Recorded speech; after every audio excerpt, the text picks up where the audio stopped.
কেউ ভালোবাসার, কেউ বন্ধুদের, কেউ নাম খ্যাতি আদি ইত্যাদি।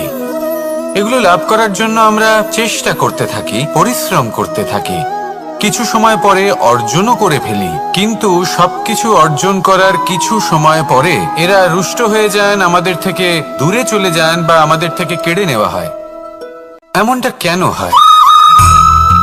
এমনটা এই কারণে হয় কারণ মানুষের একটা দুর্বলতা আছে। কোনো কিছুই অর্জন করার পরে আস্তে আস্তে সে তার মূল্য, তার গুরুত্ব ভুলে যায়, তার জন্য চেষ্টা করা ছেড়ে দেয়। আর এটাই হলো সব থেকে বড় সমস্যা।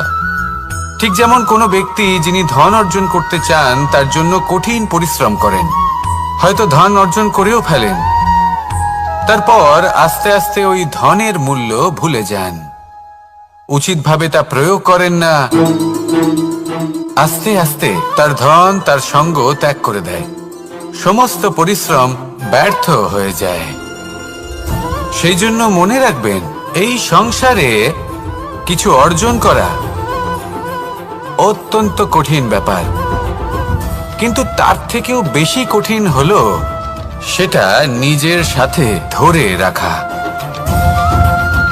তাই জীবনে যখনই আপনি কিছু অর্জন করবেন তার গুরুত্বটা বুঝুন, আর তারপরে সময় সময় তার মূল্য নিজেকে স্মরণ করাতে থাকুন। কৃতজ্ঞ থাকুন যে আপনার পরিশ্রম আপনাকে এই ফল দান করেছে, আর চিরকাল পরিশ্রম করুন, তবেই আপনি যেটা লাভ করেছেন সেটা আপনার কাছে থেকে যাবে। আসুন আর আমার সাথে ভালোবেসে বলুন, রাধা রাধা। এই সংসারে আপনার সব থেকে বড় বন্ধু কে? কেউ বলবেন ছোটবেলার বন্ধুরা, কেউ বলবেন মাতা পিতা, কেউ বলবেন ঈশ্বর।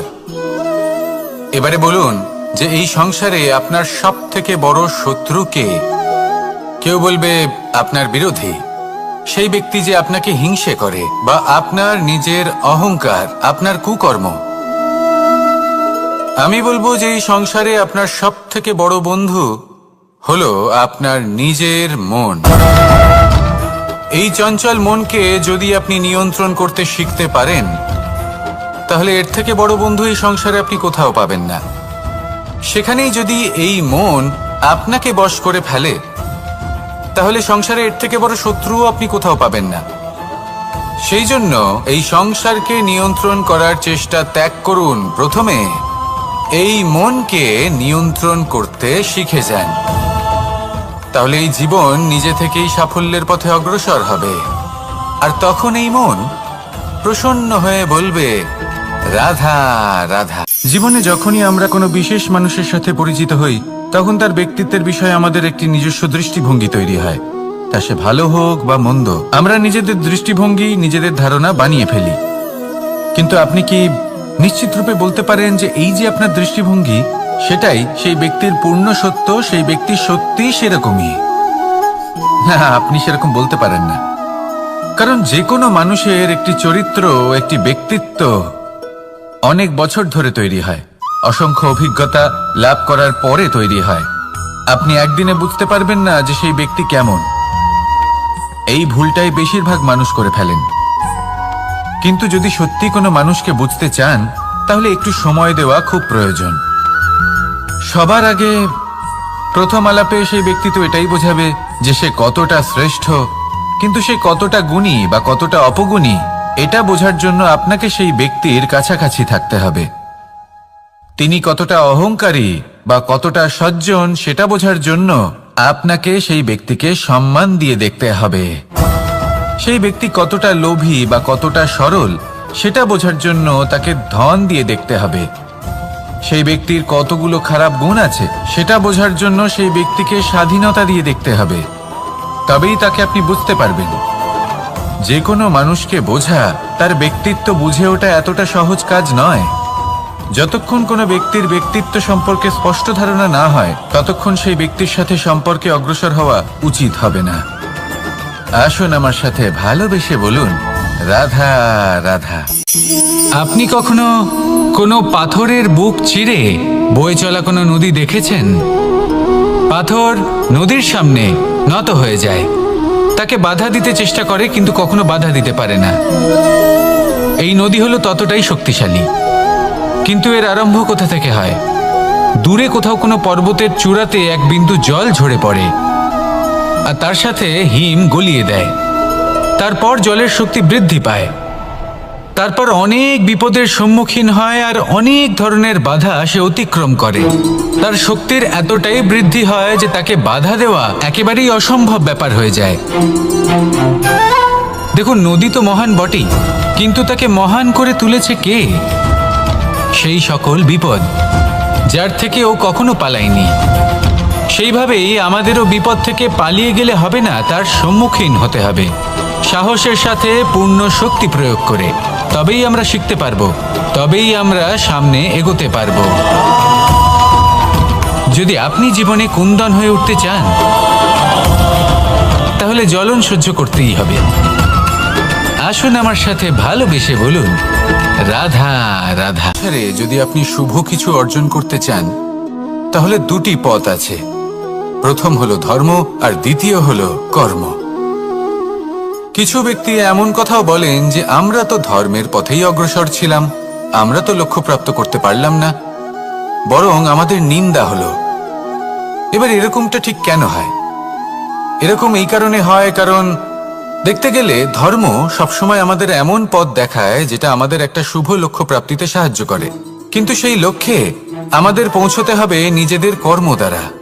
যদি আপনি ধর্মের পথে অগ্রসর হয়ে থাকেন, তাহলে আপনাকে কর্মও করতে হবে। যদি ধর্মের পথে চলেন কিন্তু কর্ম না করেন, তাহলে লক্ষ্যপ্রাপ্তি হবে না। ঠিক সেইভাবেই যদি আপনি কর্ম করতে থাকেন কিন্তু ধর্মের পথে না চলেন, তাও লক্ষ্যপ্রাপ্তি হবে না। মনে রাখবেন যে ধর্ম এবং কর্ম হলো একটি মুদ্রার দুই পিঠের সমান। এদের নিজের জীবনে আত্মসাৎ করুন এবং অগ্রসর হন। এই সংসারের প্রত্যেক লক্ষ্য আপনার হবে। আসুন আমার সাথে ভালোবেসে বলুন, রাধা রাধা। প্রত্যেক মানুষ জীবনযাপন করেন, কিন্তু প্রত্যেক মানুষ বেঁচে থাকার রসদ জোগাড় করতে পারেন না। তাহলে কি করা যায়? জীবনের রসদ কিভাবে জোগাড় করা যায়? কিভাবে আমাদের চেষ্টা করে যাওয়া উচিত? আমাদের কি করা উচিত? কিছু কাজ আছে যেগুলো আপনাদের করতে হবে। সর্বপ্রথম, জীবনে যখনই কোনো সমস্যা আসবে, তখন নিরপেক্ষভাবে তার সম্মুখীন হন। তা সে যে সমস্যাই হোক, সেটা সমাধান করার জন্য আপনাকে শুভ পথ নির্বাচন করতেই হবে। তারপরে যদি আপনার হাতে কখনো ক্ষমতা আসে, সেই মুহূর্তে আরো বেশি বিনম্র থাকতে হবে। আপনি ধন অর্জন করলে তখন অহংকার জাগ্রত হতে দিলে চলবে না। আপনি যদি শক্তিশালী হয়ে ওঠেন, তাও অহংকার জাগ্রত হলে চলবে না। জীবনে যখনই ক্রোধ হবে, তখন নিজেকে নিয়ন্ত্রণ করুন আর ভেবে দেখুন যে যদি এই মুহূর্তে আপনি ক্রোধ দেখান, তাহলে তার পরিণাম কি হবে? এর ফলে কি কিছু শুভ ঘটনা ঘটবে নাকি অশুভ কিছু ঘটবে? শুধু এই কটা কাজ নিজেদের জীবনে আত্মসাৎ করুন, জীবন যাপন অত্যন্ত সহজ হয়ে যাবে। আসুন আমার সাথে ভালোবেসে বলুন, রাধা। জীবনের প্রত্যেক মুহূর্ত আমাদের কিছু না কিছু শিক্ষা দেয়, নির্ভর করছে আমাদের দৃষ্টিভঙ্গির উপর। যেমন নদী হলো আমার অত্যন্ত প্রিয়। নদীতে ভ্রমণ করতে আমার খুব ভালো লাগে।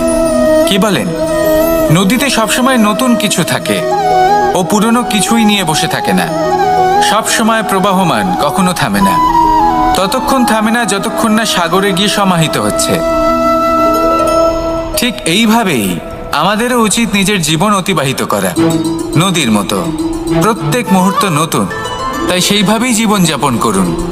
পুরনো কিছুই একত্রিত করে রাখবেন না।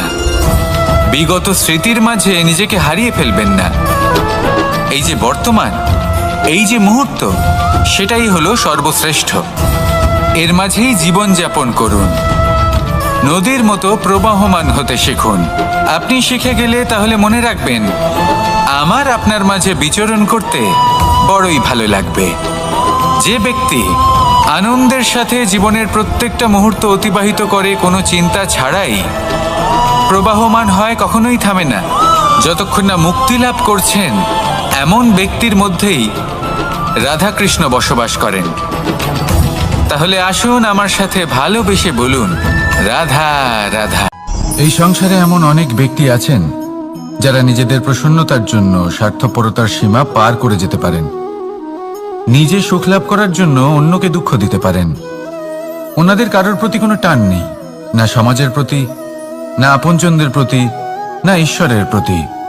এবার দেখুন, মানুষ যদি কাউকে ভয় নাও পায়, তাও নিজের কর্মের কথা মনে করে অবশ্যই ভয় পাওয়া উচিত। কারণ আপনি যা কর্মই করুন তার ফল নিজে থেকে আপনার কাছে আসবেই, নিশ্চিত রূপে আসবে। তার থেকে আপনি পালাতে পারবেন না। কেউ নিজের কর্মফলের হাত থেকে বাঁচতে পারে না। স্বয়ং মহাদেবকেও ওনার কর্মফল ভোগ করতে হয়েছিল। উনি কিছু না ভেবেই ভস্মাসুরকে বর দিয়েছিলেন। তার পরিণামস্বরূপ যেটা হলো যে ওই ভস্মাসুর, যাকে মহাদেব বরদান করেছিলেন, তার হাত থেকে নিজের প্রাণ বাঁচিয়ে ওনাকে পালাতে হলো। এই সংসারে এমন কেউ নেই যে নিজের কর্মফলের হাত থেকে বাঁচতে পারে। সবসময় এটা ভেবে দেখুন যে কর্মটা আপনি করছেন সেটা শ্রেষ্ঠ কি না। এমন কর্ম করুন যেটা আপনাকে জীবনে এগিয়ে নিয়ে যাবে। নিজেকে সৎ পথে রাখুন, কিন্তু এটাও সুনিশ্চিত করুন যে জীবনে যে কর্ম আপনি করছেন তাতে অন্য ব্যক্তির উপর কি প্রভাব পড়ছে, তাতে উনি দুঃখ পাচ্ছেন না তো। যদি আপনি যা করছেন তাতে সবার মঙ্গল হয়ে থাকে, তাহলে আপনার কাউকে ভয় পাওয়ার কোনো প্রয়োজন নেই। না কালকে ভয় পাবেন, না মহাকালকে। আসুন আমার সাথে ভালোবেসে বলুন, রাধা রাধা।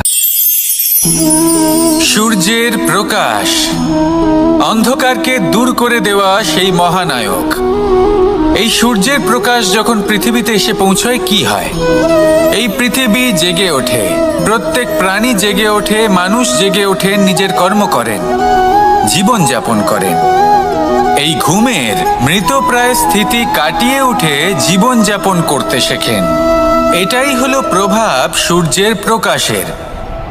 এবার এই প্রকাশ যে সূর্যের থেকে পাই, তিনি কি করেন? তিনি নিজেকে জ্বালান আমাদের জীবন প্রদান করার জন্য। প্রত্যেকটা মুহূর্ত তিনি তাপ সহ্য করেন আমরা যাতে সেই প্রকাশ লাভ করি। এটাই হলো জীবনের সারমর্ম। যদি আপনিও এই সংসারে প্রকাশ ছড়িয়ে দিতে চান, তাহলে আপনাকেও তপ্ত হতে হবে, নিজে জ্বলতে হবে, সেই কর্ম করতে হবে যেটা কঠিন হতে পারে কিন্তু আসলে শ্রেষ্ঠ। তবেই এই সংসারের সেবা করতে পারবেন, সংসারকে পথ দেখাতে পারবেন। নিজের অন্তরের প্রকাশ জাগ্রত করুন, তবেই সেই সকল ব্যক্তি যারা পাপের অন্ধকারে নিমজ্জিত হয়ে আছেন তারা জাগ্রত হবেন। সেই সকল ব্যক্তিকে জাগিয়ে তুলুন, প্রেরিত করে তুলুন সুখী হওয়ার জন্য যারা সুখী হতে পারছেন না। সেই সকলকে প্রেরিত করুন সাফল্য লাভের যারা সফল হতে পারছেন না। নিজের অন্তরের সূর্যকে জাগ্রত করুন, চারিদিকে শুধু প্রকাশই প্রকাশ হবে, জীবনই জীবন থাকবে, আনন্দই আনন্দ থাকবে। আর এই মন বারবার প্রসন্ন চিত্তে বলে উঠবে, রাধা রাধা।